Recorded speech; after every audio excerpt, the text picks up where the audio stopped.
Hello everyone, আমি আবারও চলে এলাম ছোট্ট একটা মিনি ব্লগ নিয়ে। এই ব্লগটা হচ্ছে কালী পুজোর পরের দিনের মিনি ব্লগ। তাড়াতাড়ি ঘুম থেকে উঠে ফ্রেশ হয়ে এখন চলে এসেছি চা করতে। চা হয়ে যাওয়ার পর দু একজনকে চা দিয়ে এখন আমি বসে পড়েছি চা আর বিস্কুট নিয়ে মামাদের সঙ্গে গল্প করতে। আর আজ যেহেতু মাসিদের বাড়িতে অনেকজনেরই নিমন্ত্রণ আছে, তাই এখানে সবজি কাটা হচ্ছিল আর এইদিকে রান্নাও বসিয়ে দিয়েছে খুব সকাল সকাল। আমরা সবজি কেটে টুকটাক হেল্প করে এখন আমরা চলে গেছিলাম মুড়ি খেতে। যেহেতু বেলা বাড়ছে, এবার স্নান করতে হবে, রেডি হতে হবে, তাই আমরা তাড়াতাড়ি করে মুড়ি খেয়ে নিলাম। আর আমি এতটাই বক বক করি যে খেতে খেতেও পর্যন্ত আমি মুখ আমার কন্টিনিউ চলেই যাচ্ছে। আমি খাবো কি, আমি বক বক করতেই ব্যস্ত। আর কি স্নান করে সুন্দর করে এখন একটা জামা পরে রেডি হয়ে গেছি। আর এই হেয়ার স্টাইলটা তোমাদের কেমন লেগেছে একটু কমেন্ট করে জানিও তো। আমি প্রথমবার কিন্তু এটা ট্রাই করলাম। তারপরে চলে এসেছিল আমার ছোট মাসি, যেহেতু সব মাসিগুলোই ছিল, ওই মাসিটাই বাদ ছিল, তো সেই মাসিও চলে এসেছে সকালবেলায়। আর এইদিকে এই তিনজন এখন চেয়ার টেবিলের মধ্যে জামা পরাচ্ছে আর আমরা সবাই মিলে এখন যাচ্ছি মায়ের মন্দিরে আরতি দেখতে।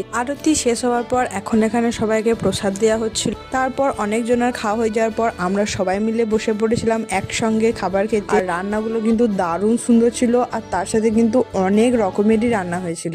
তারপরে এখানে আমাকে খ্যাপা সাজানো হচ্ছিল, আমার বুনু আমাকে খ্যাপা সাজাচ্ছিল। আমি এখন খ্যাপা সাজি। তোমাদের সাথে দেখা হচ্ছে অন্য ভিডিও।